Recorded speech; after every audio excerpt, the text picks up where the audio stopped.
to you, sir, Honorable Commissioner. Thank you. Good afternoon to you too. My name is Dayo Kubewi from the Ministry of Information and Strategy. Well, I would like to ask some questions, sir, concerning our housing in Lagos State. First of all, Honorable Commissioner, how would you describe the situation of housing in the country today? Well, thank you very much for granting me this interview. It's always a pleasure to put forward the government's program to the television viewers. The question you asked about the housing program in the country, I would not necessarily say that the housing program as such has been very successful. There's always been a problem with housing in Nigeria because of lack of consistency and lack of sustainability. In other words, the government will come in with fairly good ideas, and next government, invariably, unfortunately, most of the governments we've had in Nigeria have been military governments. So you find that if a civilian government comes in with a good policy, the military government which comes in after would not want to continue the housing program. Same, unfortunately, tended to occur with civilian governments as well. The exception being the present government of Senator Bola Ahmed Tinubu, who made it a policy. In fact, it was part of the transition work group that all abandoned estates will be completed. I mean, it's the first time that kind of policy has been enacted, particularly with regard to something done by a previous administration. So we now find a situation where one of the first things we did was complete abandoned estates, as you know. Okay, sir. But, sir, how would you describe it at the state level in Lagos State? Well, state level, of course, you know, it's improving a lot. We, as you know, have concentrated on the low-income earners. When we came in, we found so many abandoned estates. We've picked them up. We've increased the numbers which were planned for, and we've delivered 2. We're on the way to delivering another one possibly next month. And generally, from our point of view, we think it is improving, but it's up to up to the public to tell us. But all I know is that whatever low-income housing units we're building invariably are quickly snapped up. So we're meeting the demand. The only thing we have to do is to make it affordable. That's the only criteria which we're waiting for now. Alright, sir. Honorable Commissioner, at the present piece of work on housing provision in the state, how close is the administration towards its promise to the people of Lagos State? Well, I would say we are moving towards about 50%. Now, the reason why I say that is that the Lagos State Ministry of Housing, which is set up primarily to do with low-income housing, is working also in conjunction with other housing providers, for instance, LSDPC, which is more commercially orientated. You know, they're a parastatal. And we are concentrated on the low income in a ratio of 70% for low income, 20% medium income, and 10% for high income. So I would say that we are probably combined together, because we have to combine the resources of the two organizations. We're probably about 50% of the way through. But, sir, the people are interested in housing, but of course they don't really have money to buy their own houses. Would you say your administration has adequately tackled the housing problems if all the facilities are owned by a few rich? Ooh, all the facilities are owned by a few rich. Yeah. Is that really possible? I don't think it's possible. All the facilities, you're talking about the whole of Lagos State owned by a few rich people. Lagos State is mostly agricultural, you know. So the majority of the people are farmers. So by definition, 70% of people who are owning the land are farmers. But I know what you're saying. You're talking about housing stock, right? Well, you see, the private sector has always built more houses than the public sector because they have access to funds, and they don't have to go through the bureaucracy that I have to go through. You know, the civil service has its own momentum. And coming from the private sector, where I come from, and currently working in the public sector, there has to be a meeting of minds, because they have their own method of working, they have their own professional skills, which I'm trying to take maximum advantage of. They have a lot of good ideas, experience, expertise. But going back to your question of a few, the private sector, as I said, always build more housing than the public sector because they have access to funds, but they don't necessarily build what is hygienic or what is right for the low-income earners. That's where government comes in. Government is a social service. It's not a business. And to that extent, you can't avoid people being entrepreneurs.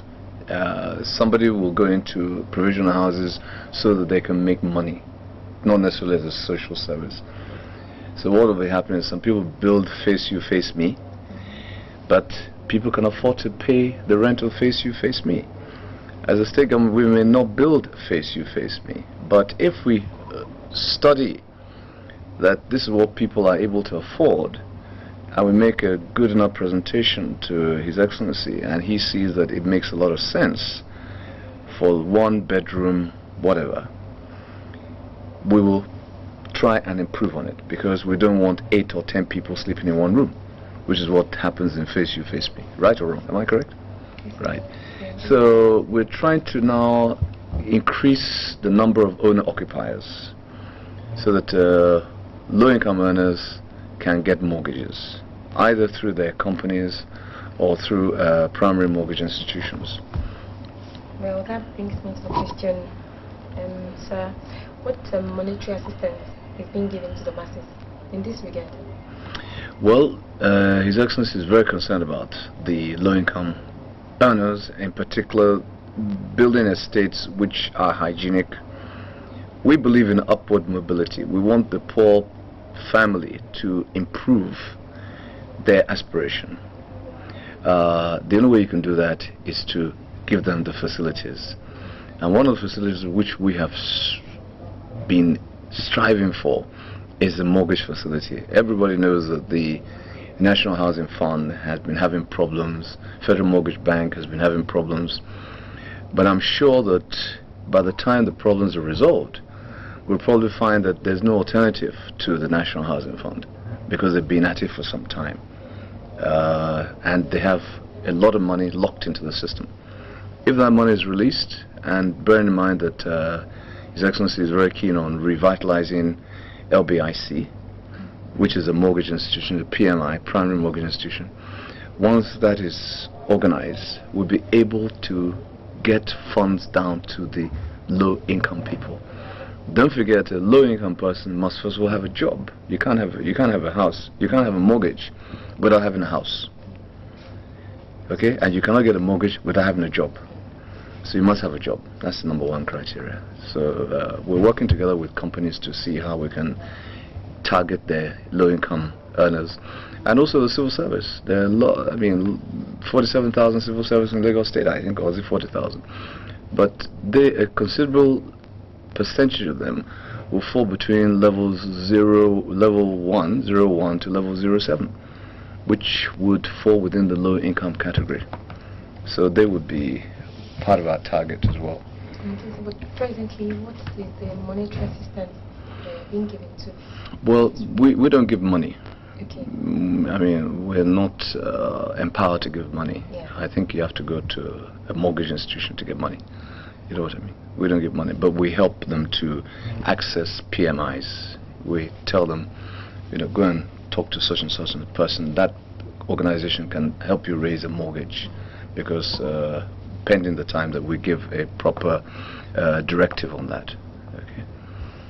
So, as a result of this identified problem, which deprive the masses their own, what is the present administration of Bola Ahmed Tinubu planning to do differently towards accomplishing its housing task? Well, as I said before, everything revolves around your target. Our target are the low-income earners. That's this ministry. And that is why it is different from other governments which have been in power, with the exception of maybe the Alhaji Jakonde's government, which had concentrated on low-income earners. I think that we would be on par with Jakonde's government in the sense that we're targeting the low income. So I think that is what we're doing, targeting the low income. That's what we're trying to do. Presently, sir, Honorable Commissioner, sir. Yes. Can you shed more light into the housing projects the government is constructing presently? Well, okay. You're aware that we commissioned the Abraham Adesanya estate in January of this year, 1,300 units, which was a landmark in the history of Nigeria, because we actually took it on. His Excellency said, let's finish a housing estate which had been abandoned. We did. We redesigned it. We were able to commission 1,300 units, and you'll be happy to know that the allottees who had been allotted since 1992 are now moving into their houses. You can go and have a look. They're actually moving into their houses. Some of them are elderly people, widows, children of people who have left the country, people who've been allocated since 1992, 1993, 1994. 8 years later, they get in their houses. So that's a major achievement, I think. So that has been done. We've got 1,300 people who have moved into their places now. Now, we also plan a further estate there, which is medium income. We turned it from being a low-income housing estate to medium income. So we have a range of accommodation from 700, from those who paid before at 653,000, to those who are paying, you paid slightly after, and then the two different types of bungalow mix which we've done. Then we're also doing the medium income housing there as well, plus another housing estate further down the road at Lekki, which is medium plus high income. We're only doing that so that we can earn some revenue to be able to build for low income. We've commissioned Ikorodu Estate, the phase 2 of the Ayongbun Estate. We are about to commission the Ojokoro Estate, another almost 400 units, probably in October of this year. Then we're going to go to Badagry local government, where we build another 320 units to serve that axis of Lagos State. Thereafter, we'll commission again in Ajah another 770 units, and then we'll move again to Amuodofin to commission some more units there. So by the end of the year, I believe that we would have put, I would say, 10,000 units on the market, most of which I'm happy to say are being bought as soon as they come in on stream. Finally, sir, Honorable Commissioner, how would you score the state's housing policy after 2 years of the Bola Tinubu's administration? Well, obviously, I would say it's the best in the country. Oh. Not because I'm here, it's because I think we have a good team. We have an excellent team of members of the cabinet. His Excellency, of course, is a good leader, very inspirational. And you need somebody who inspires you to be able for you to give your best. And those of us from private sector, we enjoy being in the public sector. It can be frustrating, but altogether, I believe that he has achieved a lot in housing. I mean, I can tell you that. Of course, I have had the opportunity to talk to other commissioners from other states, even other governors. And I don't think there's any governor who has achieved as much in housing as His Excellency the Governor of Lagos State. Well, sir, the last final question. You need a house. Yeah, I want to own a house. You want to own a house? Yeah. Okay, you want to own a house. Yes, sir. Very simple. There's a room down the road, down the corridor there, and you get a form. It depends whether you want to buy a medium income, low income house. Form is 1,000 naira. You fill it in. You state your status and all that. The medium income form is 2,500 naira. Same thing. High income form is 5,000 naira. So that's the first thing you do. Get a form. Then you pay. If you are requesting a mortgage, you put it on a form. We would obviously ask you to go and see one or two mortgage institutions. You arrange with them, and they would tell us whether they were about to give you a mortgage. Then we would confirm to them whether the house is available, and you're home and dry. You get your house. Just like that. It's as simple as that. The simplest thing you can imagine. There's no more stress because it's first come, first served. Thank you very much, Honorable Commissioner. Thank you very much. Nice My to have you pleasure. in our program. Thank you very much.